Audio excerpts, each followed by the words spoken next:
meeting, which due to government advice to the public to practice social distancing, will be held virtually, with committee members and officers accessing the meeting from remote locations.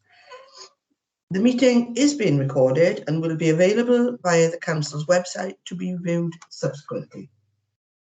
Please can everyone ensure that all mobile phones are switched off or silent? Members would have received an electronic copy of the agenda on Thursday, the 8th of April. This can be viewed on the Council's website.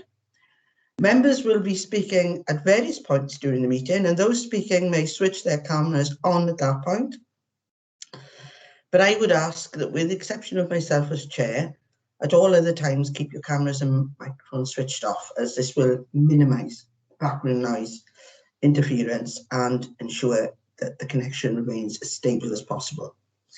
Please do not use your microphone until I invite you to do so. Officers from Scrutiny will be supporting the meeting and will be monitoring the use of microphones throughout the meeting, and where necessary will mute those not being used.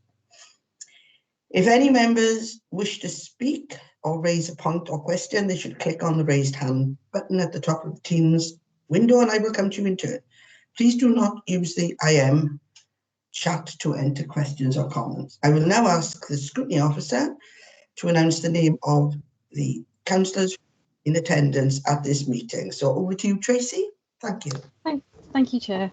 The members of the Corporate Overview and Scrutiny Committee in attendance this morning are Councillor Stuart Baldwin, Councillor John Paul Blundell, Councillor Jane Gebby, Councillor Tom Gifford, Councillor Cheryl Green, yourself as Chairperson, Councillor Martin Jones, Councillor Ross Penhale Thomas, Councillor Kay Rowlands, Councillor Rod Shaw, Councillor John Spanswick and Councillor Tim Thomas. Thank you, Chair.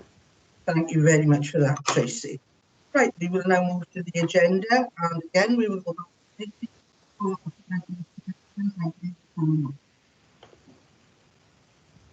to Chair, I've received apologies for absence from Councillor Nora Clark. Thank you. Right, at this point I would ask on item 2, are there any declarations of interest?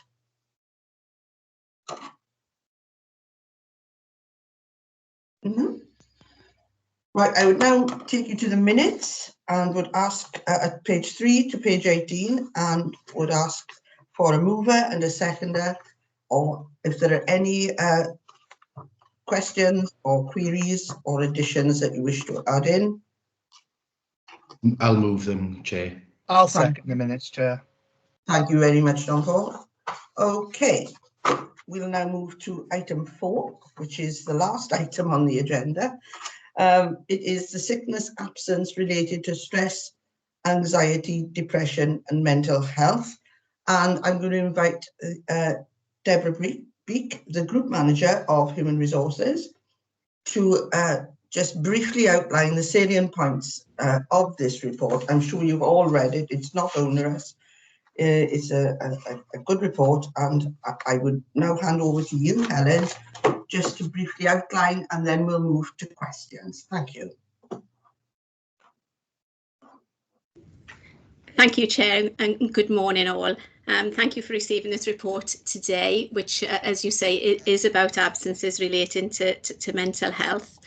And I think the first point I'd like to bring to members' attention is how broad a category this is for recording absences. I think it relates to a wide range of health conditions and covers all conditions relating to mental health and mental illness. The detail in the report attempts to explain the extent of this. Most people, I think it's fair to say, will experience stress and anxiety from time to time. And again, this has been exacerbated by the coronavirus pandemic, with many people struggling to maintain their mental well-being, and there are very, very many reasons for this, as I'm sure we all appreciate. So often it's culmination of issues that the people face in their lives, some of which can be very personal and complex and needing to be handled very sensitively. So while stress and other mental health absences are widely recognised as the biggest contributor of absence days lost, the Council, like other employers, has seen an increase in this pattern during the pandemic.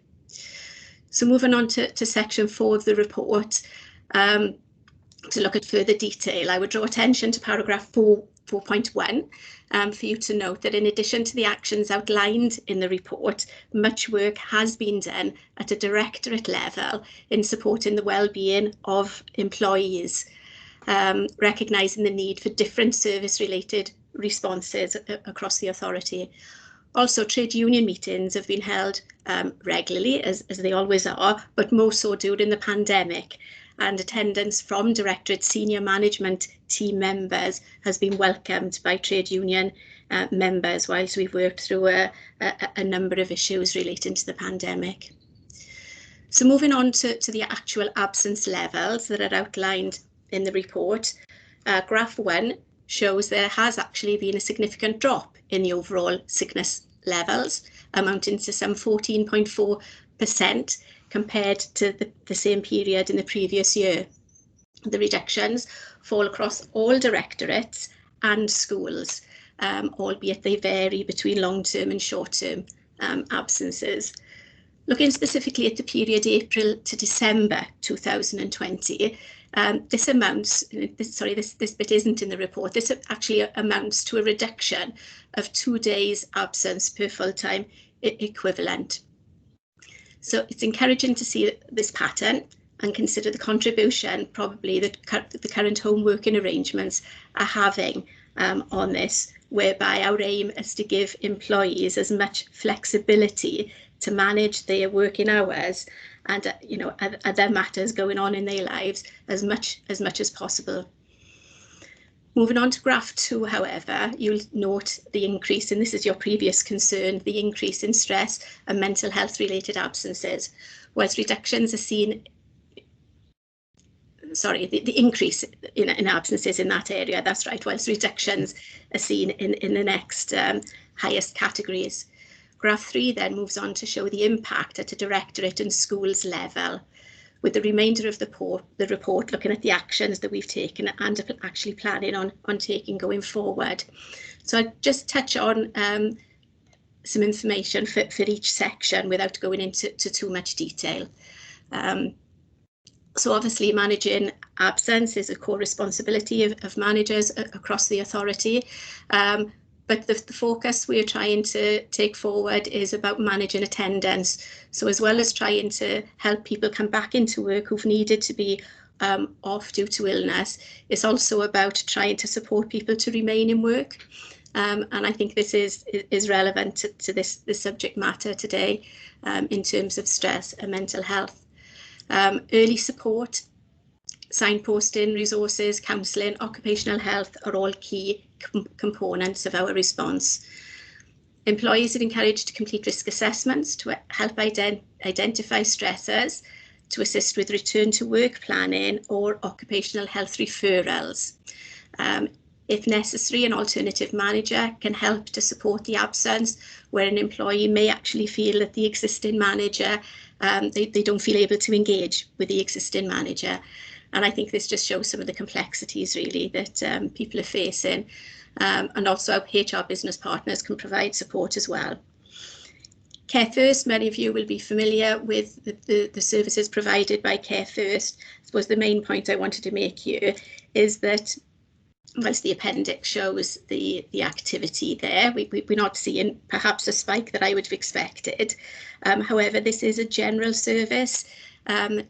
All staff can access the service and we don't get direct feedback, but the Care First provide a large number of services to a large number of organisations, especially across Wales. So it is a very general service as opposed to a provider who knows about the council's response to managing absence and our culture, for example. In terms then of additional support during the pandemic, we have of course maintained the intranet in providing resources there, but in particular further support has been made available via a trained counsellor who, whilst providing professional confidential support, has worked with us previously, is aware of the organisation culture, how we manage absence, and actually provide some absence management training for us. So quite well affiliated with the organisation, and this has proved to be quite a successful pilot that I hope that we can build upon for the future.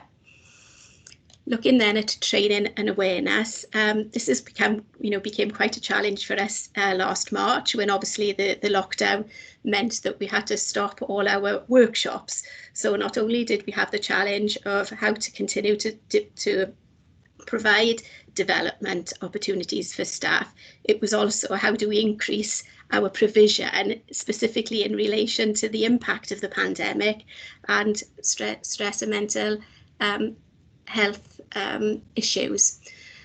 Appendix 2 lists what we have now got in place in terms of remote workshops, which are being very well attended, and e-learning modules specifically relating to stress and mental health, and the further courses that are in the report. We do now plan to deliver those courses, and are in discussion with trade unions, with trade union learning representatives, to see how we can maximise what's delivered through joint funding arrangements. So that's been something very positive as well. There is some reference in the report to a course that we offered latterly in March, bereavement and loss. That was being offered by the social services training arrangements, and we picked that up through the training needs analysis, and again it's been successful, and we've got a waiting list there, so that's something that we'll certainly continue to offer, because sadly so many people have been affected by loss at this time, either in their personal or professional lives. So I suppose finally, just to say, Chair, that employee wellbeing remains a high priority for us. Members will note in paragraph 8 the investment that's been established to enable us to continue to take appropriate actions, and I would just summarise these before questions to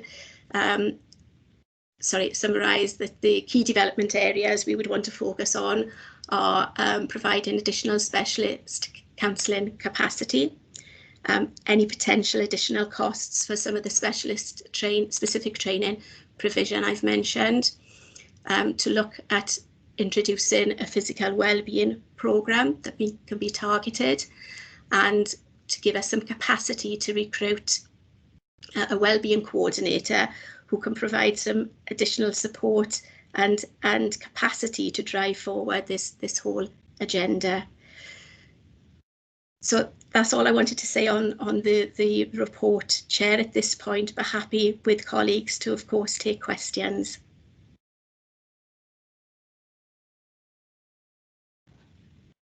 Sorry, I'd muted. Thank you very much for that, Deborah.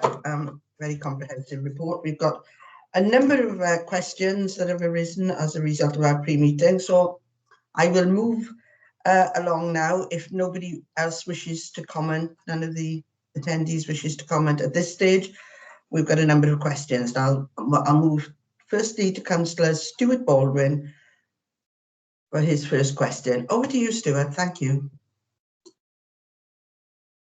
Thank you, Chair. And thank you, Deborah. The report was really informative. I've counselled a couple of times in relation, especially as chair of the COVID recovery panel, around using the COVID year, or whatever we're going to call it, as a comparison year, because I think it's going to give us false information on a lot of things, and it's almost, it needs to be, and it's an important year, but it almost needs to be a forgotten year on certain things to establish how we set baselines for various different things. Yes, we've seen improvements in certain things, but I still think we're going to see the implications of other things that haven't yet arisen as we start to reintroduce ways of working and various different things. So it's just around making sure we keep that. But my first question, I've got two questions, but obviously we can answer after each question so that our scrutiny staff can make sure they're recording the answers fully. The first one is around the HR systems and the need to be able to change the recording mechanisms within the HR systems to make sure we have a further breakdown between mental illness and mental health and well-being. The report recognises that they are two very different things, And I think we probably need to record it as two very different things, and also link in whether that's work or personal related. So I want, it may not be yourself, Deborah, it may be somebody else that will have to come in on it, but for us to understand how easy that's going to be able to change to move forward. Thank you, Councillor Baldwin. A very pertinent question, and something I've asked myself several times over recent years, given the, how big this agenda is. I think it naturally takes you there, doesn't it? So what is the breakdown? How many people are away specifically because of bereavement, for example? I know that's one that I have continued to ask. There are, however, many challenges in doing it. That's not to say that we can't continue to look and come up with some options, but the challenges that I'm aware of in making some changes now, I think we've developed good recording systems within our HR integrated system, and are able to draw lots of comparators, aren't we? Whether we choose the area of relevance or not, because we know there are seasonal fluctuations, for example, and we want to look back and make comparisons. By putting changes in the system in categorisation, we will lose some of that comparative data. We've got 16 categories at the moment. I'm not quite sure we actually restricted it in terms of that number. The other bit is about knowing the correct category, because I think lots of people will use the terms, and yet we know that they can mean different things. I think that absences sometimes can start because of one issue, but develop. I think when we talk about stresses in life and anxieties, they can be caused because of a variety of things, and they fluctuate over time as well, don't they? So whilst a personal matter, perhaps a work-related matter may have exacerbated a situation and been the cause, the tipping point, if you like, to somebody going off on absence, it may not be the biggest issue. So quite often there are multiple factors in there. So to try to categorise to work-related, non-work-related can be an issue as well. So again, I would say very, very pertinent in asking the question, especially given the volume there. But I think if Helen is on the call, is in the meeting if we need to refer to Helen later. But I think she would confirm that it could be quite difficult for us to get the categorisation in the system correct. And Chair, if you don't mind if I come back on that, I think one of the things that I'm challenging, yes, possible, also yes. And I think that we shouldn't be afraid to wipe out previous baselines if we're creating a more effective baseline. So if introduction of additional baselines allows us to be able to target interventions more effectively, that for me is worth 10 times more than 10-year-old data that we're able to harvest nothing from.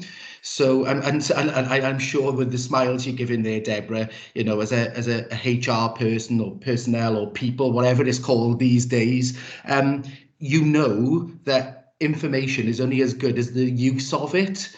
And therefore, having a 10, 15, 20 years worth of data that shows about mental health, depression, stress, and all other illnesses is pointless if we're unable to provide the interventions to be able to improve those people's own personal baselines. So I totally accept what you're saying, but it doesn't leave me with any. It's almost like a HR system. It's almost like the computer says no. Thing that we can change it, but it'll change this data, and I think data should be changed if we find it to be ineffective in providing the information that we need. Thank you, Chair. Thank you for that, Stuart. I don't know if you wish to come back on that, Deborah. You mute, Deborah. first one of the day. Sorry. Just to say that the points are very well made. And I think the process we're going through now, we're always looking at improvements, particularly in our systems, and we're trying to move towards managers inputting data directly to save multiple handling. And in one way, they will be better informed about the reasons for absence. I think it will take some time for us to look and explore fully, and to ensure that we've got the right guidance in place available to do this. There are a number of other authorities who use our absence system, who use the same system, so it'll be useful for us to benchmark and have a look to see what has worked successfully there. So I think it is something that we can look at going forward, but I wouldn't say it would be something that we could change quickly. Thank you for that, Deborah. I think I am inclined to agree here with Stuart, because many moons ago, as a child, I remember stress being referred to by my mother and other people as nerves, and in a derogatory way. And, you know, I'm glad to say that the world's moved on from there. But I think, as Stuart is saying, we need to move on with it. Thank you. Stuart, do you wish to come back? Not on that particular issue. I've got a second question, but I'm happy to give way further down. Yeah, it's if you're happy with that, thank you, Deborah. I'm now going to go to Councillor John Spanswick, who has a question on procedure, analysis, etc. Thank you, John. Thank you, Chair. It's on page 22. Oh, it's the chart, graph 3. And there's the comparisons with social services and schools, and the relatively high figures that's coming out there. Whatever I say, I'm not trying to demean the sort of hard work that goes on, because it is difficult dealing with sickness, and there's a lot of really good hard work going on behind the scenes, and managers trying to manage sickness. Schools, I'm not sure what's going on there, because I think there was issues years ago, but that was what to do with recording return to work interviews. Schools were improving, and there's a blip there now where it's gone up. But, and it is a but, social services and wellbeing directorate, it's the same old story, I'm sorry to say. And I know that the report says about people working with elderly people and indoors and with the virus, but prior to the virus, there was still the problem, and always has been the problem, with sickness in social services wellbeing. And it can't just be down in the past as being reasonable. Well, in the winter, they're working with people that's got colds. Well, other directors got people working out in the cold and on Frontline in all weathers, and their sickness levels were never. There's something needs drilling down, I think, and I feel within social services and wellbeing, exactly what is going on. Is it a culture within a certain section of the authority that's really not been? I sound negative, and I can't help it, but I haven't seen any change in the sickness figures, really, any dramatic change improvement over the last 10 years or more in that directorate. I think this is one area, perhaps the scrutiny, we need to be drilling down into the detail. And maybe somebody would like to comment from the directorate on that. Yeah, thank you for that, John. I was just going to ask if Lindsay and Charles are here, and if they would like to comment on the schools element. And then we have Nicole, Burnett, Cabinet Member, and Claire Marchant, Director for Social Services. Lindsay, you first. Thank you, Chair. For the purpose of the recording, I'm Lindsay Harvey. I'm Corporate Director of Education and Family Support. Councillor Spanswick's right to identify this, and I'm grateful for Deb for picking this up with me earlier last week and looking at the trend over the last 4 years. Interestingly, Q3 is always a challenging quarter. Now, whether it's to do with the fact that it falls over the winter months, that could be something. And what we see is we always see within schools Q3 having higher absence rates than other times. Now, albeit, I appreciate that this is related to stress, anxiety, depression and mental health. I think Councillor Spanswick is absolutely right to identify this. We have seen a significant increase. And when we look at this, for example, from last year, it is a significant uplift. I think Councillor Baldwin's words earlier were sage, in as it's been a very, very difficult year, and it's difficult to put that into words for a number of frontline services. But reflecting on schools, for example, I know Claire will talk about some of the difficulties that social care staff have had. There was a particularly difficult time when we had learners being in school, out of school, staff providing on-site provision, staff providing education, both physically and online, and obviously dealing with quite a few challenges with regard to nervous families and staff and pupils being in and out of school. So I think it's particularly difficult. I think that was a really interesting period.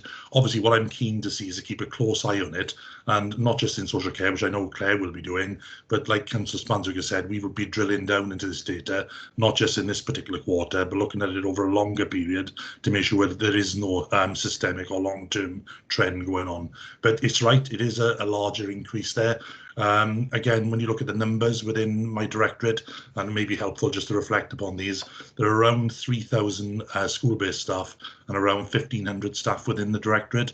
Now, as you know, Chair, the 1,500 staff that work centrally are predominantly working in schools or working with schools. So again, there's a lot of work that goes on there. So there's a large percentage of the organisation obviously involved either in school or working with schools. So again, I think, you know, we need to look at this. We need to drill down, as Councillor Spanswick has said, and perhaps when we've had time now to look at it in more detail and look at it on a longer term basis, we can come back to scrutiny with a further analysis. Thank you, Lindsay. Thank you very much for that, Lindsay. Does Charles wish to say something? Yes, please. Thank you, Charles. I got a problem, which is I can't change my background, so I'm working with an unofficial background. If you say that's not on, I'll just switch off and be a disembodied voice. But I can't find the control on my screen. Okay. Yeah, that's okay. Thanks. I'll switch it off as soon as I've finished. And nothing much to add to what Lindsay has just said, except to say that, of course, it goes without saying this is a year we've had with plenty of potential for stress and anxiety at the workplace. I'm very concerned about effects on younger people, teens and 20s in particular. I think they're getting a very raw deal anyway, this generation, and an even more raw deal now with the problems in education, higher education, and on the high street, where employment opportunities for that age group who are not as well qualified as others have now disappeared. So we got huge potential problems, I think. I would just like to say that my perception is that this obviously isn't just a Bridgend problem. So one of my priorities at the moment is to work with colleagues in the Central South Consortium and also colleagues on the Welsh Local Government Association meeting of cabinet members in education. And I can assure you that in those organisations, this is a top priority. We don't want teachers becoming transmitters of stress, carriers of stress to pupils and parents, and we don't want pupils transmitting stress back to teachers either. We need to strive to be happy in our schools. And in that vein, I'd like to draw attention to a very excellent piece that was in Wales Online yesterday about Penabont Primary School, prioritising the well-being aspect of and linking into the new curriculum in that way, rather than stressing over miserable ideas of catch-up and SWOT towards exams. And I think that's the enlightened approach we want to take, and that'll have positive reflections on pupils, staff and other stakeholders, including, most importantly, parents. Thank you very much for that, Charles. Now, I have indications, obviously, from the Director and the Cabinet Member, Social Services. I've also got Councillor Jane Gebby and Councillor Tim Thomas. Is it on the education aspect you wish to ask your questions? Because I'll bring you in now, if you are. No, thank you, Chair. I'll wait until you finish this topic, if you don't mind. Thank you. Okay. Also, Chair, my question is completely unrelated, so I'm happy to wait also. Okay, no problem at all. We'll move to the Director. Yeah, thanks very much, Chair, and thank you very much for the question. It obviously is a real area for concern.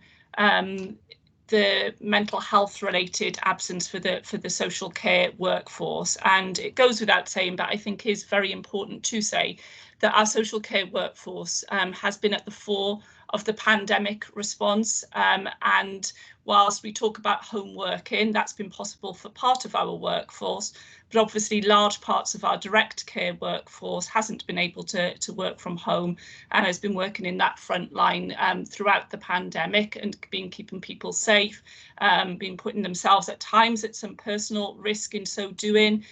We know the journey that we've been on throughout the last year in terms of personal protective equipment, in terms of the vaccination, which thankfully all of our frontline workforce now in the main have had their second vaccination as well as their first vaccination, you know, just a small number to go in terms of that second vaccination, in terms now of regular testing of our frontline workforce as well. But that's been a real journey over the last year.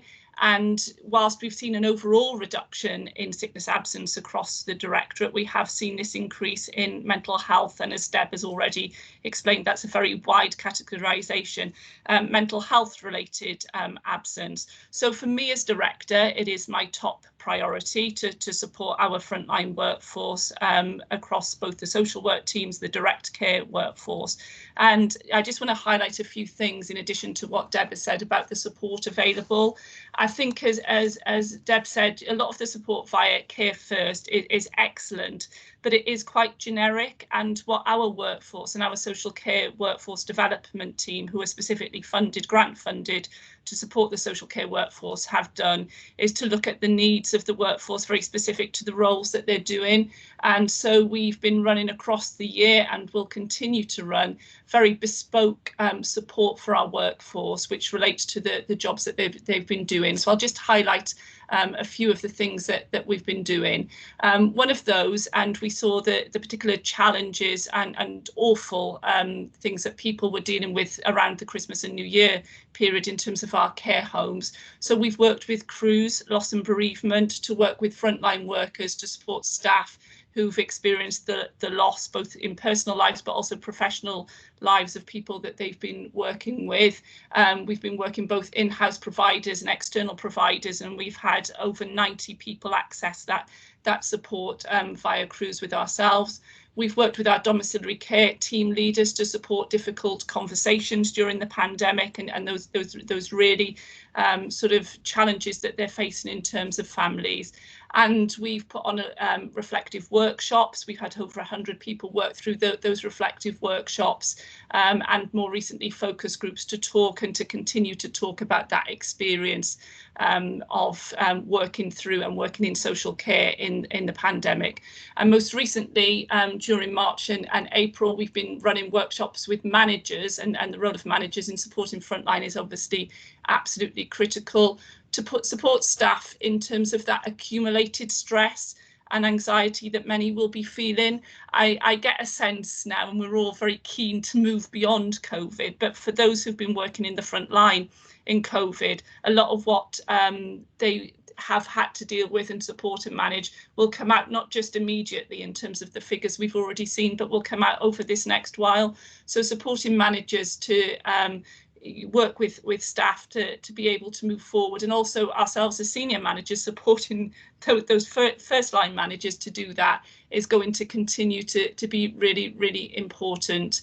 And so that will be an ongoing set of arrangements. The focus groups that we're running, we will run every quarter, and we will run those for as long as they need to be run. And we're also supporting within the service, as well as what's available corporately, mindfulness sessions, and those are available as well. So there's a lot that we will continue to do through our social care workforce development team, in addition to what we're doing corporately, and in addition to that support which is available via Social Care Wales as well for the social care workforce. But it is an area, and I welcome the suggestion that Scrutiny may wish to continue to look at this, which I think is going to continue to be very important as hopefully we move from pandemic into endemic and beyond COVID. Thank you very much for that, Claire. I'm going to bring in Councillor Nicole Burnett now. Thank you, Chair. Yeah, and thank you, Deborah, and thank you, Claire, for outlining that. This is a topic of conversation that Claire and myself have very regularly, and the supporting our workforce, particularly during the last year, has been well, it worries me terribly, the stress and the strains that our frontline workers are going through during this time. But I have to say that it's not just this year. Our care workers, our frontline workers, are always subject to this level of stress, really, probably not so intensively, but they are on the front line. They are dealing with families in distress. They are dealing with people at the worst stages of their lives. They have trauma and adverse experiences as part of their daily experience, not to mention that our workforce is predominantly female. So they have other caring roles, they have families, they are wives, they are mothers, they are sisters, they have other caring responsibilities as well, and they are low paid. And this, I think, our stress levels and sickness levels are indicative of the lack of the pay and conditions that our care workers deserve. So they are working on the front line with all these stresses, anxieties and the pressures of the world on them, and they are getting paid no more than they would get if they were working in a supermarket, and that has to change. So their level of responsibility, I don't think we get as much as we can get out of them, and we have to support them as much as we can. But when it comes down to it, they will take their own responsibilities above ours, and we can't expect any more from them until their pay and conditions are improved drastically, and that's something that we need to be fighting for. Thank you very much for that, Nicole. I don't think anybody will argue about our frontline workers. I certainly wouldn't be able to do the job, and I take my hat off to them. John, do you wish to come back in at this point following the response? No, thanks. I got another question, but that's the later part. I know you've got another question. Okay. Page 25, isn't it? Yeah. Yeah, do you want to ask that one now? Unless you want others to come in first, because people are waiting. Don't know if any, no, Jane and Tim have indicated it's not this topic they wish to ask questions. I've already have Jane down for question 4, and now I've added Tim in as well, so I'll be bringing Jane in after Councillor Blundell. But are you happy to ask your next question now, or would you prefer to ask it later? No, I'll do it now, Chair, if I can. And okay, yeah, that's fine. Just got to find it. Oh, it's page 23, page 24. 25 I've got down. Analysis? Yeah, analysis. It's the care first, the provider. Yeah, okay. Whether or not there's any analysis of the actual take-up, well, being black and white about it, the cost of the service, how much does it cost, how well is the take-up, what sort of feedback comes with it to understand. I know there's a chart, I think it's Appendix 1. Appendix 1 shows the numbers, the Care First reports of the periods July 20 to December 20 and the uptake. But what is that in percentage terms? Because it sounds a lot, a couple hundred, but we're talking thousands of staff we have versus the cost of the service. So just being quite black and white about it. How effective is the service? What feedback do you have? Is there any sort of forms done afterwards to assess what people feel of the service? Is it providing value for money then? Over to you then, Deborah, on this one, I think, is that? Fine. Thank you, Councillor Smanswick. It's a tricky one, really. It's a confidential counselling service. So the information we get back, obviously I get more detailed reports than this, but it doesn't give us a great amount of detail. You know, I've provided the take-up in terms of directorate. But we don't really know, we don't have much detail because of the nature in terms of it being confidential. We only get to hear feedback usually when things go wrong, if I'm honest. I think that there are mixed views out there about the service. We moved from a different service previously, which was far more costly, where face-to-face counselling was available to more universally. Care First will undertake an assessment as to whether somebody should have telephone counselling or what was face-to-face but now has been transferred to telephone counselling. I think there may still be some very limited circumstances where face-to-face counselling is continuing. So, as I say, we tend to, we occasionally get positive feedback, but occasionally we will get to hear that perhaps somebody hasn't been contacted when they were expected to, and if they give us permission, then we can follow up. But we don't generally have the type of evaluation and feedback that we would want from a service that we are purchasing because of that confidential nature. I would say, though, that during the pandemic, Care First is about more than just counselling, whether that's face-to-face, online or telephone. There are a whole range of other resources that are available there. We pay approximately £10,000 a year for the service, and elected members, all our workforce are able to access that service. So I think even if we were to look at the numbers who've accessed, we wouldn't be able to buy, those who've accessed the counselling element, we probably wouldn't be able to buy that for the cost of this package. And we've procured this through the National Procurement Framework. So, a mixed view, if you like. It's a general service. People can ring up. They don't need to go through managers. They can get information direct. I think the information elements have been very, very popular. And sorry, I was going to say earlier, during the pandemic, there have been webinars available on a daily basis that people can watch at the time or later. Unfortunately, again, we're not able to get feedback on how many of our staff have done that. But informally, I am getting positive feedback in that regard. So I hope that covers, Councillor Spanswick, the points you've raised. Yeah, thank you, Deborah. Yeah. Just briefly on that, Deborah, how would people who are not office-based, how would they physically access it? Home care workers, etc., if they're not going to be carrying a laptop around with them, so how do they access it? No, there's a telephone line that they can ring to access the service. More recently, that's been a point that's been raised with us from our trade union colleagues, and we've done we've put together our own flyer, if you like, about the services that are available and how they can be accessed. Because the point is, if people are not in work and they haven't got the IT, so managers are all familiar with it. Trade union representatives as well as HR officers, and when people are off with stress-related absences, one of the first things we do is to ensure that they have the information available as to what resources that can be accessed. People might want to do it in quite a private way, so we try to give information. If people want us to make the contact on their behalf, we can do so, but we try to enable people to have choice. Thank you for that, Deborah, because I think it is important that everybody is able to access, and that's all. I just concerned that people that are not sat behind a computer all the time would be informed of this and would be able to access it. Thank you very much for that. Thank you.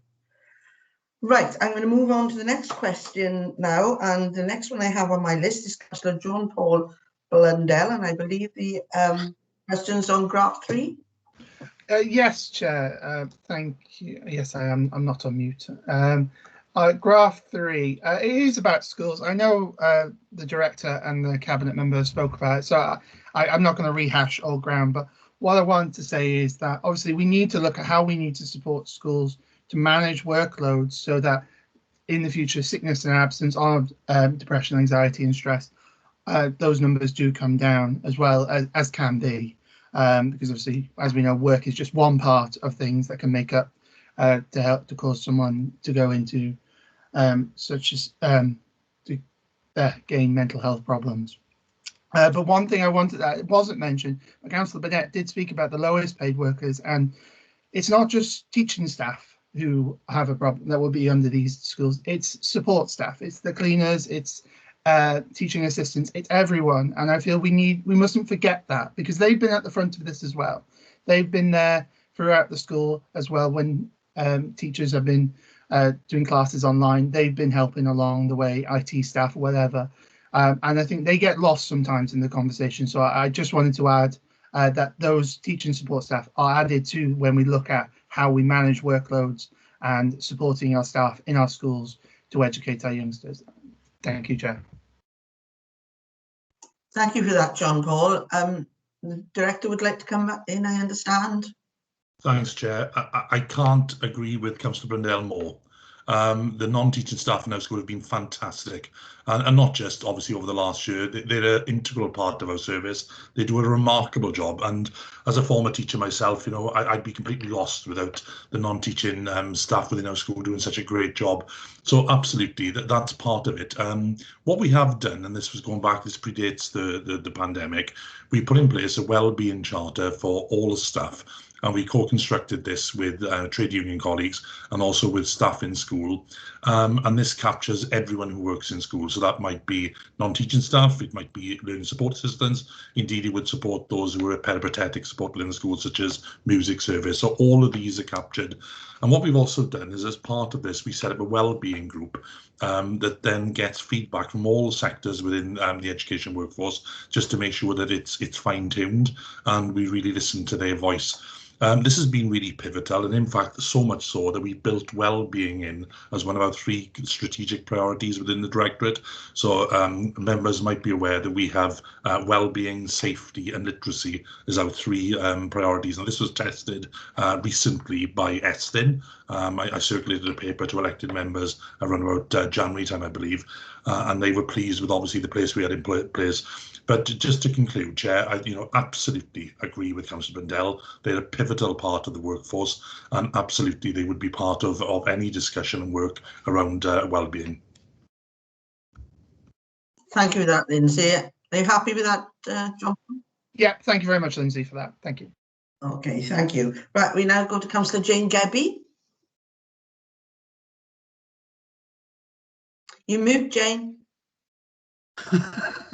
Oh, well, that's my first one of the day. Thank you very much, Chair. And now I'm going to do your heading and do exactly what you told us not to do in our pre-meeting, and it's to jump back, because I put my hand up to speak and it was in relation to Stuart's discussion around the mental health stats. So if you don't mind, can I go back there? But I've got several questions now. Because we're not going through page by page. It's not a large report, so I'm quite happy for people to go back and forth. No problem. Okay. Thank you very much, Cheryl. Firstly, I do appreciate all the work that's gone into this report, Deborah. Thank you very much. And I do understand the concerns that you have about breaking down the stats even further. However, I am aware that when it's more significantly a workplace stressor, you undertake corporate stress risk assessments. So I would like an indication of how many we have and how long they've been live for, please. That would be really helpful. And I appreciate that I'm asking you for an answer off the top of your head, but I think that gives us a good indication of workplace stressors. I was really, really pleased to hear Councillor Burnett's remarks regarding our lowest paid social care workforce. However, I would ask if that's going to include all our commission services, because that includes that has an impact on our local economy. Sorry. I'd also like to ask, have we discounted COVID stats as part of our sickness absences? Whilst I know that it's not in these stats, I'd like to know that we've discounted it for the stats of COVID during the pandemic. And when we talk about our well-being, I was pleased to hear that Lindsay said he includes all his workforce. I'd be interested to know if we do a well-being group that includes all our workforce, and are we considering having mental health champions at all grades of the workforce? And Deborah, I was really pleased to hear that you don't get any feedback really from any counselling session. Carl Rogers would say it's an unconditional positive regard for the base of any good counselling relationship. So thank you very much, Chair. Thank you for that, Jane. I've got an indication from Deborah, yes? Would you like me to respond, Chair? Yes. To the questions posed? Right, okay, there's a bit of a list. You may need to help me as we go along. Okay, the first one, quite simply, is no, I don't have that information with me today, Councillor Gebby, but quite happy to get that and come back to you in terms of those risk assessments.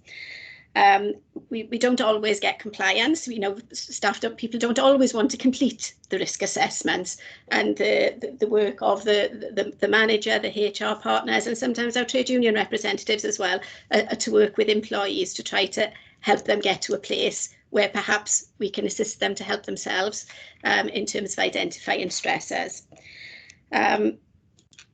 I think the second was a comment about the workforce. Thirdly, COVID absences. We don't count absences. Helen may need to correct me here now. We don't count absences for people who are symptomatic, who are self-isolating, etc. But if an absence is continuing, then that would, so for example, if we were looking at longer term absences, then it does trip over then into sickness absence, and we have actually added a new category. So to show that we are able to make some changes to the system, we have added a new category around COVID, which will obviously show first for the first time this year. We are running Q4 information this week, so we will now start to build up that picture. And that in itself is presenting some challenges. In terms of well-being, I'm really glad that Lindsay was able to talk about the well-being approach that's been developed in schools, and I'd like to think that corporately we are benefiting and learning from that. We're not quite in the same place. Even though I had been involved with the work that they were doing in schools, that was keeping pace with the consortium. We've done a number of things around wellbeing, one of which has been an external review, and part of the recommendations there. I mean, we don't start from a zero place, but part of the recommendations, and that's why I'm looking for some additional capacity, is to set up a corporate wellbeing group where there will be employee representatives taking part. Sorry, did that cover everything you mentioned? I believe so for you, and yes, I'm very pleased to hear that all counselling is confidential. Thank you very much for that, Deborah, and you're happy with that, Jane. Councillor Ross Thomas, I have added you to the list of questions, unless it's on this particular topic. It is, Chair. It's just to ask Deb really in relation to the raw data, and obviously she probably doesn't have the stats with her today, is whether or not there's been disaggregation via characteristic, and in particular I'm looking at disabled people and via race. Obviously that's not available today, it may not be available at all, but I'd be really interested to know if there is disaggregation among characteristics to find out if there are any particular problems among certain population groups. Thanks, Chair. Thank you, Ross. You wish to respond, Deb? Yes, Councillor Thomas, you're absolutely right. I haven't got that information at my fingertips. And to date, we haven't been analysing it in that way. You will know from perhaps some of our previous conversations in Inequalities Committee that we are needing to, we would like to have more data in terms of those characteristics from employees to make it more meaningful. So we are continuing that's on our strategic equality plan to try to get more responses so we have a fuller picture to be able to have more reliable data on that front, and we will be able to then look at those characteristics against our absence levels. Thank you very much for that, Deb. Happy with that, Ross? Yeah, that's lovely. Thanks, Chair. Thanks, Deb. Okay, thank you. Right, I'm going to move now to Councillor Rod Shaw, who has a question on grade breakdown. Thank you, Rod. Thank you, Chair. Yeah, thank you. In fact, actually, I had two words stored up, and one of them has just been used. So my two words were comparison and disaggregation. So comparison, what I'd like to know is what do we do in terms of comparison with outside agencies? We've talked about inoculation for social service staff. Police aren't routinely inoculated, but they too have to enter people's houses, etc. So how do our rates compare with other agencies, I think is that question. The disaggregation thing one wasn't on characteristics, it's on is in reference to our socio-economic duties now, and how sickness recording it could be disaggregated by grade, so we've got a better understanding of where the impact of these 4 major issues. That's a disaggregation in itself, isn't it, really? Stress, anxiety, depression and mental health want to be disaggregated, I think, to be able to drill down, but also by grade, I think. Deborah, is that possible? Thank you, Rod. Can you come back in there? Thank you. Thank you, Councillor. In terms of comparison, we only benchmark across Wales with other local authorities on the end of year outturn, or sometimes we informally share information per quarter to see how we're all doing, and you hold your breath to see how others are comparing in comparison, but we undertake an annual benchmarking exercise which does compare the sickness level outturn per full-time equivalent across Wales, so that is available. In terms of disaggregation by grade, I think that we need to be considering these things going forward as part of the work that we need to do around well-being and absence. That information isn't readily available, but I also think we will need to be careful in terms of ensuring that all the information remains anonymised. Yeah. So I think that that there is some caution there in terms of us doing that going forward, but it is something we can look at. Yeah. Can I come back here just briefly? Yes, you certainly can. I appreciate that there are data issues, if you like, with disaggregation, particularly when you get to the lower numbers. But I think it might be revealing to find out where the hot spots are, if you like. In terms of the comparisons, I note the direction of travel for full-time equivalent days is in the right direction, but at 12,500, it's still over 34 years of full-time equivalent days lost. So we still need to be cognizant of, what I appreciate as a local authority, we actually provide huge amounts of support for people, but the comparisons may well throw up something we hadn't thought of, or some other means of helping people through these issues. Thank you. Thank you, Rod. Right, I don't have anyone indicating on this particular question, so we'll move on now to Councillor Martin Jones, and then it's Councillor Tim Thomas. Okay, Martin, over to you. I believe you have a question on employees' voices. Yeah, thank you, Chair. Thank you, Deborah, for your report and your subsequent presentation. I'm just curious as to whether or not we could have enhanced the employee voice in this by inviting perhaps members of the trade union movement, staff liaison groups or staff associations to this meeting, so that members of the scrutiny meeting can take an objective view of what is going on. I think, this morning there was quite a powerful employee voice presented to us by Councillor Nicole Burnett, but that is the only voice that we've got this morning. So my curiosity is based on, when did we invite employee representatives to the meeting this morning? And if we didn't, perhaps we could consider this in subsequent meetings. We, post-pandemic, we are still going to be confronted with difficult and uncertain times. It's good to see that we are consulting externally, but I think if we are to foster and continue with good relations with our employees, the 3 groups which I previously mentioned will be crucial to that. Thank you for that, Martin. Firstly, can I say I think probably you made a very powerful point there, and something that I would certainly bear in mind in the future.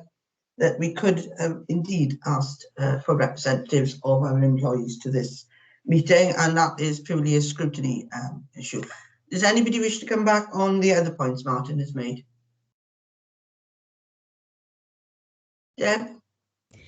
Chair, I would just like to add that I have shared, I know members, trade union colleagues are able to access the report as in the public domain, but I did make a point of sharing this report with them, with the agenda that we've sent out in readiness for our meeting with them tomorrow. And I'm sure they will be very forthcoming if there are any matters on there that they are unhappy about or they don't recognise. And they will, of course, be making a contribution towards the work that we take forward around wellbeing. So it's just an assurance around that, really. Thank you for that, Deb. Are you happy with that, Martin? Yes, Chair. Yes, I am, and that's good to see. And it's good to see that Deborah is having those meetings. But what I would remind ourselves is that is an officer-led meeting. As members of the authority, it's us being seen to be extending an invitation. So they can have access to members through a formal process of scrutiny. Thank you for that, Martin. I agree, and I'm sure it's something that everybody on scrutiny will bear in mind for any future meetings. Right, I'm going to move now to Councillor Tim Thomas. I'm sorry, I do not know what you wish to ask a question on, Tim, because you weren't in the pre-meeting. Over to you. Thanks, Chair. I was going to raise that. I'm very grateful for you to bringing me in. Currently unable to attend pre-meetings due to the school run, so grateful for you to bring me in. My question relates to the package of measures on offer with the Care First package. I think it should be applauded that there's provision for counselling services and mindfulness sessions, but I'm just wondering what provision or consideration has there been given for improved access to sport and leisure? I do take the point that currently, for example, gym membership continues to be prohibited until May the 8th, I think. But as restrictions do ease, I'm just wondering if I could be updated on if we do consider this as a useful countermeasure to reducing stress and anxiety, and if so, what measures are in place in improving access to sport and leisure for our staff? Thank you very much for that. I've got Director Claire Marchand has indicated that she would like to respond. Yeah, thank you very much, Chair, and thank you very much for the question, Councillor Thomas. I think it's a really important question. We spend a lot of time talking about mental well-being and very well evidenced links between mental well-being and physical well-being and physical activity.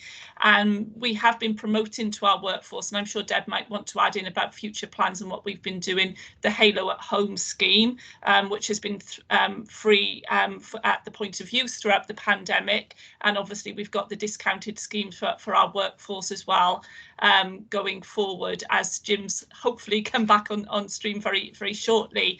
We're also working to look at what other offers we can make out to workforce about physical health, which, as we've said, is linked to mental health well-being, as we move forward as part of the wellbeing action plan that Deb talked about.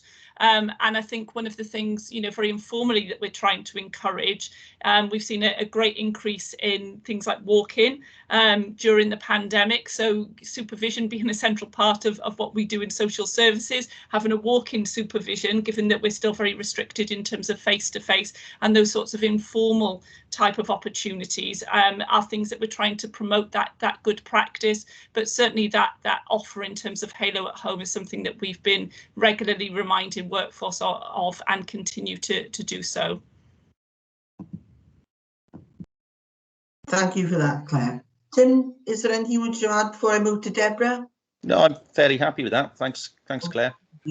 Deb, did you want to briefly add anything in there? Thank you, Chair. No, that's fine. Claire's adequately covered the points I was going to make. Thank you. It was. Thank you for that. Right, we've actually now come to the end of indications of questions, but I've got Councillor Baldwin wishes to ask a supplementary. Stuart, over to you. Thank you, Chair. Just for clarification, the gyms will be opening on the 3rd of May. Initially, it was going to be the 10th, but Mark Drakeford has revised that, considering the excellent work the local authorities have done in reducing the levels of infection across Wales. I did have another question that I'd indicated at the beginning, but it's an overall question in relation to the report, and it was around whether the levels that are linked to the different directorates can be attributed in any way to the ongoing austerity that's being imposed on us as a local authority.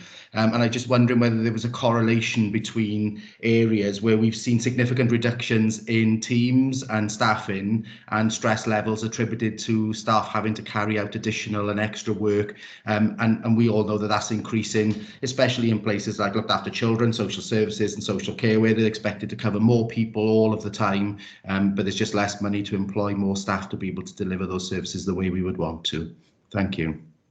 Thank you, Stuart. The Chief wishes to come in on this one, as I anticipated. Over to you, Mark. Yes, thank you, Chair. Thank you, Councillor Baldwin. It's an interesting proposition. I certainly don't think we have the tangible evidence to demonstrate that, though I think anecdotally, I think what you say to some extent must have some merit. In other words, where we reduce numbers of teams and we expect perhaps the level of work not decrease significantly, then presumably there is additional pressure. But I don't think we have the direct evidence, and maybe that goes into the bag of things that Deb was talking about earlier, where we can probably do some more work moving forward. I think at this stage, the correlation with the increase in the percentage of stress, and I say percentage because bear in mind the headline figure here is overall sickness is down within the authority quite significantly by about 15%. The headline here is far more about the different ways in which we've had to work and we've had to respond to the scenario over the last year, has clearly had some sort of impact in stress-related type absences, particularly in those two directorates that you've identified. So I think, I suppose the reassurance I'd want to give you is that this is absolutely one of my personal priorities and one of the organisational priorities, just to recognise that we do need to manage and mitigate staff stress-related illness as best we can. And I think the commitment to that are in things that Deb's outlined, the increased investment in trying to run programmes and training and additional counselling. And I think that will be something that will continue, because the evidence of that, I think someone earlier on mentioned the metrics. So while, for example, an investment of £100,000 in staff wellbeing may seem significant, and of course is significant, the reality is it only needs 2 or 3 reasonably well-paid staff to remain in work rather than going off on sick, and effectively it's paid for itself. So for me, it's effectively an invest to save. So I think to a long-winded answer to your question, but I think the long-winded answer is actually that there's probably lots of things emerging that we could probably now do greater analysis on, and moving forward potentially report back to you when we've got further detail. But I don't think at this stage that direct correlation exists, but it's certainly something worth looking at. Happy with that, Mark? You happy with that, Stuart? Yeah, I just think it's important that we have it as an indicator or a flag, because we're all being expected to do more with less, and at some point there is as the old geologist in me, when you put pressure on things, at some point there's a breakage. So you need to make sure that we are putting the appropriate things in place. We can't continue to do more with less. At some point there needs to be there needs to be more staff to be able to cover it, and it's just that while we continue to suffer with ongoing austerity and budget reductions, we know there's going to be ongoing pressure. So I accept the long-winded answer, as Mark pointed out, and I know that it's probably not as easy to be able to make that correlation, but it's just something that we need to make sure that that is there for us to be able to recognise. But thank you, Chair. Thank you, Stuart. I've got Councillor Jane Gebby now who wishes to ask a question. Thank you, Chair. And I don't really know who I'm supposed to give this question to, I suppose.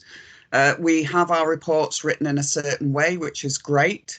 But we have a section 6.1 is the equality impact assessment. It was raised earlier about the socio-economic duties that we have now, but nowhere in this report does it reflect that. And I think going forward, every report needs to have include all the relevant legislation and compliance that we need to include, because I don't think we're currently doing so. So I don't know whether that would be Mark or HR, somebody, please. I'm happy to. I'm happy to comment, Chair.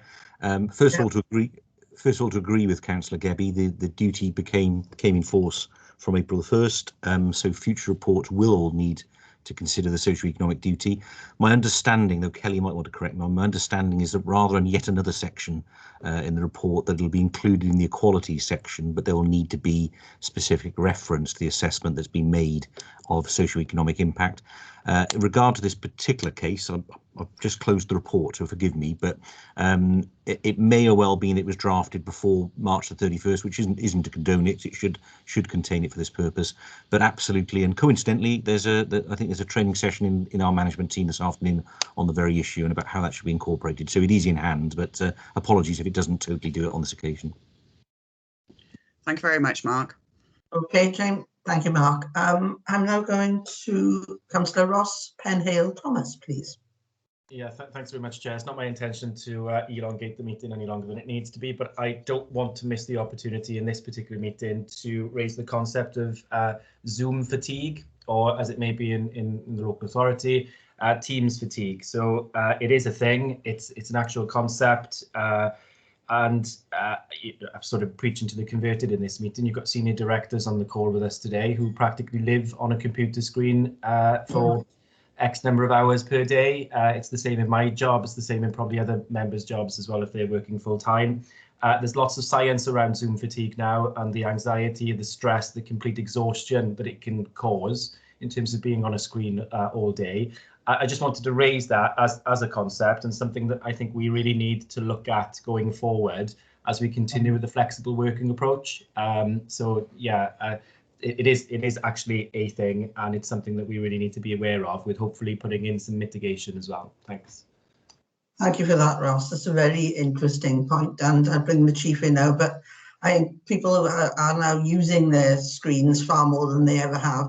Been married to a computer program, and I've always had to drag him away from it, actually, rather than force him to it. But different things to different people. Mark. Yeah, again, just to give Councillor Thomas and other members some reassurance, really, we have implemented what was called an accommodation board, but actually it's much broader than that. It's really looking at new ways of working and the operating model for the council moving forward, and recognising that what we're likely to end up with is a sort of a hybrid model, really, where we'd want some of the advantages of working from home for those staff that can, and we heard earlier, of course, there are many staff that can't do that. We'd want that to endure for some of those staff, because there's clearly some advantages in terms of flexible working and recruitment and retention. But I think Councillor Thomas is right. The balance is, I think we all feel that while there are some advantages of working remotely and having Teams meetings, there are, of course, a number of things that are consequences of that. One of which is fatigue, of literally sitting in front of a screen all day. But actually, I think realistically, the need to touch base or catch up once or twice a week with your colleagues and with your team in a different environment to a virtual one is also probably important. And there's lots of studies going on at that moment, and I know we're not alone. I think most local authorities are looking at that sort of thing at the moment and trying to strike that right balance, really. So I'm sure some of the virtual meetings will continue, and rightly so, and some of the virtual working will continue. But I think no one wants to spend 10 hours a day for 5 days a week staring at a screen. So effectively, it'll be trying to strike that right balance. I just wanted to reassure you that very much that work is being looked at, and moving forward, we hope to come up with a model which, of course, will be shared then with the trade unions and with staff that is acceptable to everyone based on that balance.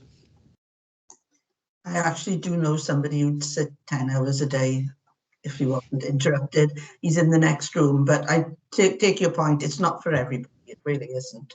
Thank you for that, Mark. I've got Councillor John Paul Blundell. Yeah, thank you, Chair. I'll just lower my hand before I forget. I just wanted to say it's something that Councillor Baldwin said when he spoke about how the rates of infections in COVID has come down, and that's down to the hard work of all our employees here at the local authority or in the NHS or around Wales as a whole. And I think one thing we've forgotten to do today, but I think it's important, is we need to thank them, because that because they've worked so hard to bring those rates down and to bring the vaccine rates up. I think every member of staff has a job to do, and they've done it remarkably well. And I think some of them have worked too hard, and maybe that's why they've taken that pressure on. But I think we need to take this moment to remember and say thank you to all those members of staff who have put their in, especially our teachers and our social care workers and support staffs and IT departments and everyone. Because without them, we wouldn't be here today. We'd be in a lot worse place than we are today. So I just wanted to say that. Thank you, Chair. Thank you very much for that. I think you're absolutely right, John Paul. This pandemic, if nothing else, has made us all aware of how vital some people's roles are and how we would not be able to exist without certain people. And it's not the top paid people either. A point which has been well made. So yeah, I think it goes without saying that this committee would wish to thank all our staff, particularly those who are putting themselves in the front line and more at risk than anybody. Right, I have no further questions from anybody. What I'd like to ask before I finish, on page 27 and 28, we've got two bands of unknowns. Now, I appreciate the need for confidentiality, but they seem to be quite a large number, and not to even know where they've originated from, it could have quite a skewing effect on how we perceive directorates. And I'm just wondering, you know, Deb, if you'd like to comment on that.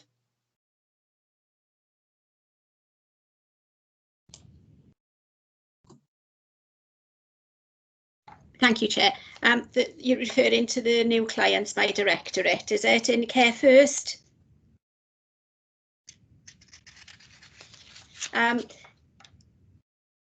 For me, it is disappointing that people haven't felt, for one reason or other, able to provide that information. Now, you know, we don't know how the call is handled.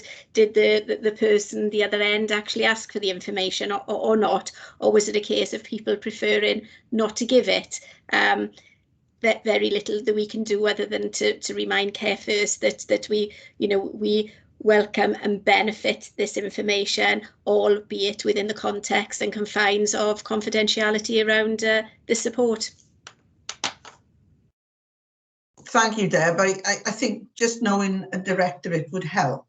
And confidentiality, you know, we don't even ask gender, it's totally confidential. Nicole, you want to add something in here? Yeah, I mean, I was just wondering how many of the frontline workers actually know which directorate they are employed by. It's something that we take in for granted as officers, but I'm really not sure how, obviously, when they apply for the job, they'd know, but I don't know. We just take a lot of things for granted, don't we? But it's asking the right questions to get the answers that we want, really, and not overcomplicating. Yeah, thank you for that, Nicole. Well, perhaps it's just something we can think about for the future. I've got no more indications. What I'd like to ask at this point, I understand Councillor Young is in the meeting, and as he's champion for mental health, does he wish to add anything to at this point? No, but thank you, Chair. I've been listening to the contributions very closely, and I'm satisfied that the authority is looking at this problem in the right way. What I'm pleased about, that the theme behind the report is the fact that lessons have been learned this year. And I'd be disappointed if that wasn't the case, because this has been a year where lessons can and should have been learned about how we support mental health problems within our own authority, to be perfectly honest with you. I would expect those lessons to be taken forward. And I'm especially pleased to see that we have a proactive view on how we support our employees through difficult times that they experience. And let's face it, although the last 12 months have been very, very difficult, whatever happens within our employees' lives, that creates stress itself. And I'm a great believer, to be perfectly honest with you, that stress is never something that starts in home and is brought into work. I'm a big believer that stress starts in work and is taken into home. And that's why I'm glad to see that we are proactive in supporting our workers. Thank you, Chair. Thank you very much for that, Richard. Right, can I at this point then thank all our invitees very much for their attendance here today and for all the very good answers that we've had to some very interesting questions. And at this point, I thank you. You are free to go, as they say. Thank you, Chair. Chair. Thank you. Thanks, Cheryl. Thank you, Chair. Nice to know I'm not wanted anymore.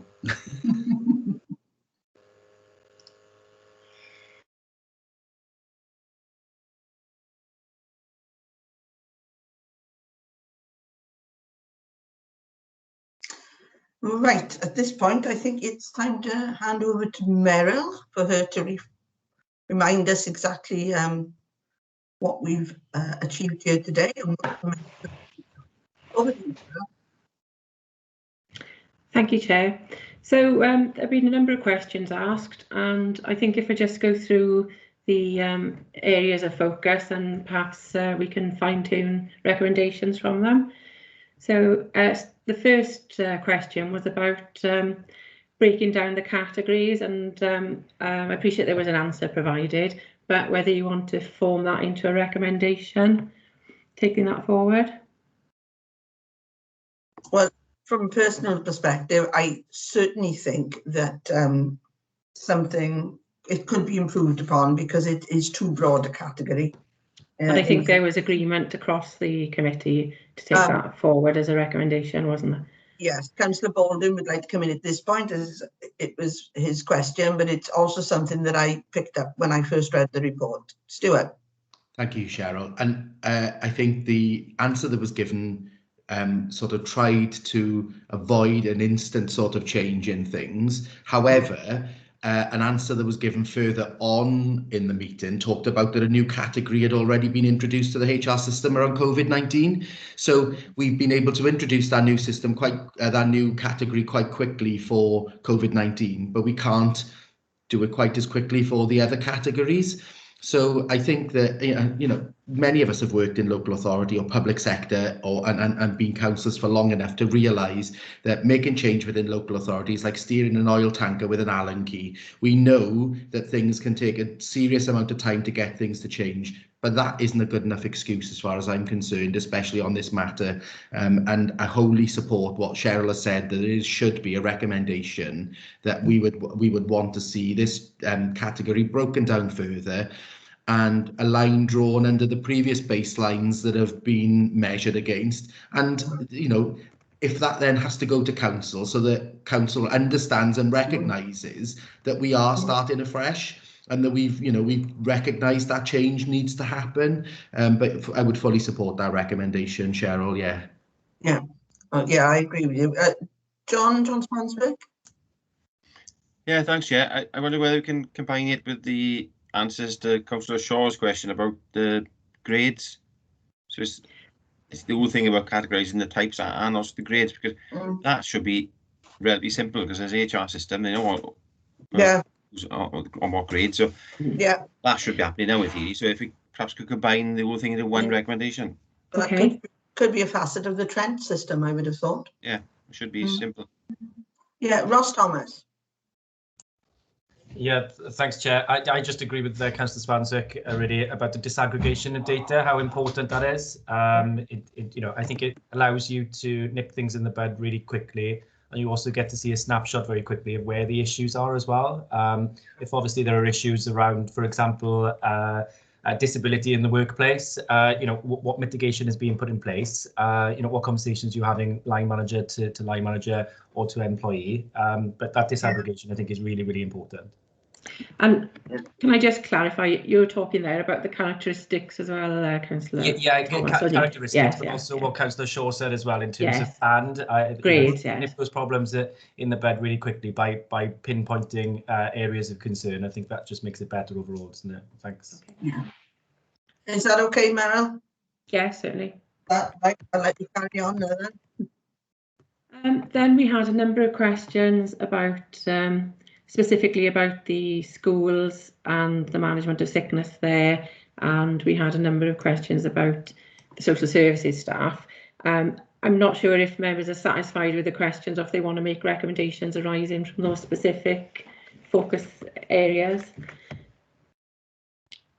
Members wish to comment on this? Perhaps the members who asked questions, yeah. Yeah, Councillor Spanswick. Yeah, thanks. Yeah, there was an answer was given, and I accept, because this is particularly looking at mental well-being and stress and that. But there's still been this trend non-stop over the years, in not so much schools. There was issues with schools, but that seems to be improving. And I'm not aware. I'm not sure what the actual figures, the overall sickness, because I think the director said they have improved in well-being. Yeah. But over the years, that's been the one directed where I can't even know. There's always been an excuse, and I'm not saying that in a nasty sort of way, but and we've never really drilled into the detail. I'm wondering whether perhaps one way to look at this is going forward is to ask for the next quarter stats, and I think both directors said they would be drilling down into the data and maybe having either a report back to corporate committee at a timely interval for this, or if you wanted to send it to the respective subject committees, like education to education, social services to social services, but I'd be guided by yourselves, obviously. The other thing, Chair, which I forgot to ask, because it was in scrutinies in the past, asked when it comes to the training being provided for managers, the uptake, because as far as I'm aware, it's not mandatory, and there was an issue years ago where not all supervisors, managers were taking up the training about managing sickness and return to work interviews and all that. I think it's mandatory for managers, but we can certainly clarify that and just ask that it is mandatory if it's not, it's made mandatory then. Yes, it's percentages of uptake if it's not mandatory, but yeah, maybe it would be appropriate more to send to the subject committees to drill down to the. Yeah, I agree, John. I think that is a good suggestion of Meryl's, because the individual committees can then drill down, because they will have lots of knowledge of the directorate that they are looking at. It would be useful perhaps to have some external data for comparators, because we have to measure ourselves against other local authorities. If we had some data to this committee, it might be very... There was a benchmarking report mentioned, wasn't there? And it would be good to have, I know it was an annual report, but I think it would be good to see the latest one, and there should be one due now, shouldn't there, as well? So, even better. Yes, I think that'd be interesting. Right, I've got Councillor Ross Thomas has indicated. Yeah, thanks, Chair. Yeah, look, I really welcome the report, but I'm not sure how other members feel. I think it was heavily based on cure and not necessarily prevention or intervention. So yeah, we absolutely need mitigation in terms of cure, and I think that was very evident today. And perhaps in some of the verbal responses from Lindsay and Claire, there was talk of early intervention and prevention, but I'm not sure it came across in that much detail, certainly in the written form. I'm not sure how we put that forward in a recommendation, but I think staff need to feel comfortable that they can raise these issues with line managers, or that they know support is there before things get too bad, whereby they end up taking sick leave. Yeah, I just think we need to be clearer about what early intervention and prevention is, so that we can keep people safe, healthy in the workplace for longer. I think this could be added into the first recommendation as a need to split up those 4 categories, at least into 2, so that prevention can be applied where it is applicable. It's not going to be applicable if somebody has clinical depression, because you can't prevent that. But other things could be prevented. So I think that could be included in the first recommendation. I don't know how everybody else feels, but I think that would be a positive, a reason why we are asking for it. And also, sorry, Chair, and also I think if when we look at scoping the report to come back to the subject committees, we want to be we want to make sure that they provide us with the prevention information. There's a focus on that as well as the cure then in those reports as well. Thank you, Mary. I've got Stuart. Is this a legacy, or do you wish to come back in? You're next on the line. It's for once it's not a legacy, Cheryl. I think as Ross has mentioned, obviously from my question, I think it's important that I mentioned about unless you categorise more effectively, you can't provide the appropriate interventions. So I think it's pertinent that it's included in there. The annual report statistics, I would just obviously caution against use of sort of annual usage reports for those things. However, Deborah would probably have access through CIPD, Chartered Institute of Personnel and Development contacts, and they probably have local authority specific networking groups where we could look at things that are around monthly, seasonal activities. So I'm sure the information is there if we ask those right questions rather than just the annual report. Yeah, okay. Thanks. Thank you, Stuart. Jane Gabby. Thank you very much, Cheryl. I think what I would comment is going back to the point where we can see problems occurring before people go off with stress and workplace anxiety, is that if a corporate stress risk assessment is put in place, which is one of the reasons that I've asked for it, is because that evidence is people can stay and work. And that's the difference about it. If a corporate stress risk assessment is undertaken before somebody goes off sick because there are workplace stresses, that quite often mitigates all of the, actually, I'm going to go off sick because I don't know what else to do, because people don't know how to manage. That's part of the reason around the corporate stress risk assessments, which is why I've asked for it.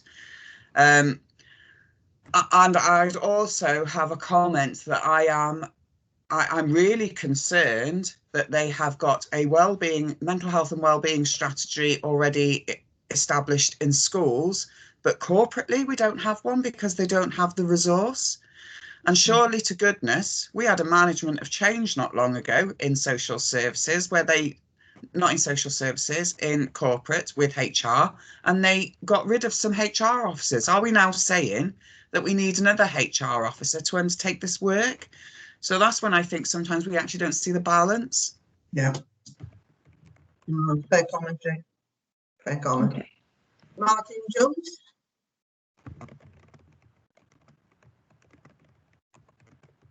Thank you, Chair. I just want to pick up on the comment that Councillor Thomas made about cure and prevention, and that takes us back to the situation where we look at our objectivity as members. And looking for this partnership approach with employees and employer.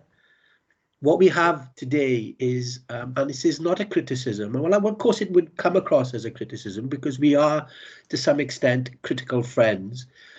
The report this morning was very much centred on the employer, not the employee. So if we are going to look at preventative measures, is seeking reassurance that there is that partnership approach in place, and the employees are given every opportunity to contribute in that partnership discussion, whichever shape or form they are carried out, because otherwise, you see, we become very much subjective, and that is the key for me this morning. We are to some extent being led down the subjective line in relation, this is the problem, this is how we're dealing with it as officers, whereas the most crucial people, the employees, have very little say, and there was very little comment about the employees this morning. So it's about really seeking the objective approach and being reassured then that there is this partnership approach in place and employees are given every opportunity to participate in any plan that is presented to members. It would be very disappointing on us as members if we have another scrutiny meeting and these points have not been taken forward. It will not reflect very well on us as members, because of course we have to remain objective, and if we have another situation whereby it's very much subjective, then that will, I think, the criticism, rightly so, would fall on us as members. I hope I'm making sense here, because we've identified a problem today. Let's make sure that it doesn't arise again, and let's, you know, sort of enhance our critical friend status in all this, and be a voice for employees. Let's be a voice for them, because at the end of the day, this is what this is all about. Yeah, I think, Martin, I think Deborah did refer to a meeting with trade unions, etc., with regard to this report. We as a committee could invite the trade unions to respond to us with regard to this report and send us a list of things that they have had concerns about, that they're happy with, they're not happy with, etc. At that point, we can show that we want to hear directly from them, not via officer. Perhaps as well, Chair, we could consider, sorry, Meryl, to cut across you, perhaps, Chair, we could consider this morning, just picking up on some of the comments made by Councillor Blundell, we could perhaps put something on the council intranet to say that we met today, and we want to thank everybody for what they've done, etc., etc. But we extend that invitation for further meetings, for staff to be involved in what is a crucial area of business, and we as members take a serious responsibility to ensure that they are being supported, and extending that invitation to them for subsequent meetings. Yeah. Meryl, are you happy with that? I've got it down, yes, Chair, thanks. Right, okay. Stuart, you wish to come back in, and then Jane. Thank you, Chair. And it's in relation to Martin's point, to be honest. You know, we start to see across other organisations, not necessarily in the local authority, but in the third sector, voluntary sector, and even across private sector, where we're starting to see an introduction of sort of mental health well-being days, where people can take these days off if they're feeling particularly stressed without it being a sick day. And I just wonder whether there's a potential for change to terms and conditions and working practices, because one day, you know, the ability to take one day if you don't feel like you're in your best mental state on that particular day could impact on sickness and absence levels, because going off for one day and then going off for another day at another point will be counted as two incidents. So somebody may take a fortnight off and have that counted as one incident, rather than taking 2 days within a couple of weeks of each other. So there's this sort of proactive aspects where we could actually look at changing and introducing something different. But it's also, I think, around when I worked at Welsh Government on a project called Welsh Housing Quality Standard, we did something called What Tenants Want. And I wonder whether we could look at something like What Staff Want, because as local authorities, we do very much around, we do unto others as we think fit, as opposed to necessary. And I know we do staff surveys, but do we know what staff want to tackle mental health and well-being, or do we just think that we need to provide this care first package for people? And it may be that having an elongated lunch hour where people can go walking together as a group for stress relief, as opposed to being up to phone somebody. I don't know. I think it's just understanding our workforce a little bit more. I won't say better, because we don't exactly know how well they engage. So I just want to say how we engage with them more, to understand that we like we do with consulting with residents around direction of services. Perhaps we should be doing the same with staff. Okay, I think Deb mentioned that as part of the taking forward the wellbeing agenda corporately, there would be a group and they would have staff representation on there, wouldn't there? But I take the points and I've got them down. And the other thing, just going back to the message of thanks to all staff, I was going to mention that at the end. I think what we have to manage the invitees to meetings, because if we put out a message saying everybody is welcome, those meetings are going to be very unmanageable. But I take the point about, we've asked, you know, could staff representation be sought for future meetings, and also the trade unions and staff associations. But I don't think we could manage a meeting if it was a free-for-all and open invite, you know. Representation, I think, is what Martin meant on that. Jane, you wanted to add something there? Yes, please, Chair. Thank you very much. I know I keep raising the socio-economic duty throughout the morning. However, trade unions are going to have a duty to input into that piece of assessment. And I don't quite know how they're going to function as trade unions when there's an expectation that they're going to take this additional duty on. We're already asking trade unions to do an awful lot of work as our workforce reps. I get that and I fully support that, but I think there must be some other way that we could invite people from all grades and have an employee representative, and it might be that they're just the voice for their particular group of staff, and I think we need that rather than their supervisor or their trade union rep, or because that's a sanitized version quite often of what people hear and what people experience. So I wouldn't want us to lose sight of that.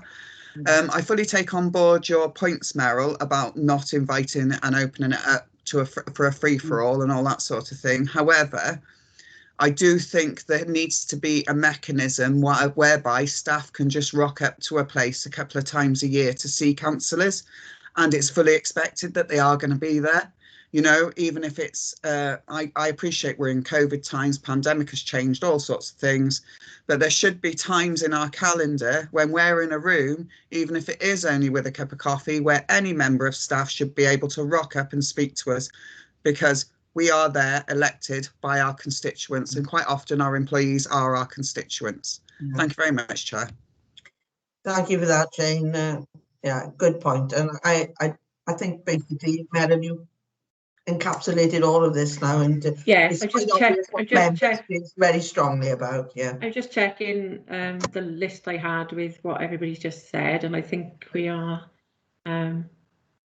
nearly there. I think just checking them off. Yeah. The only other one, Meryl, perhaps, which was at the very end in relation to what Mark Shepherd spoke about, and that was looking to see whether we can put some sort of flag in relation to the correlation between budget cuts and stress pressures, because I think it would be a useful indicator, and something even from an MTFS point of view. So when we're looking at continued budget cuts, we know that our continued budget cuts in that particular area. So while we know we need to take those decisions, we're also then actively taking that decision to put continued pressure on our staff. And then, so you have to question what our responsibilities are as councillors. Are we, are we going to continue to make those cuts and know that we are going to force more people into mental ill health and suffering, or even worse, mental illness? So I think that's an important one, because I certainly wouldn't want to be putting an increased pressure of people's suffering because of budget. I know budget cuts, but it's just for consideration. Okay, Chair, got that. So right, is everybody happy that we've covered everything now that we hope to cover? Yeah, no indication. In that case, I'll move to item 5, and I have no urgent items. So it's for me to thank you all very much for your attendance, and enjoy the rest of the day. It looks beautiful. Thank you, Chair. Thank you, Meryl. Thanks, Chair. Thanks.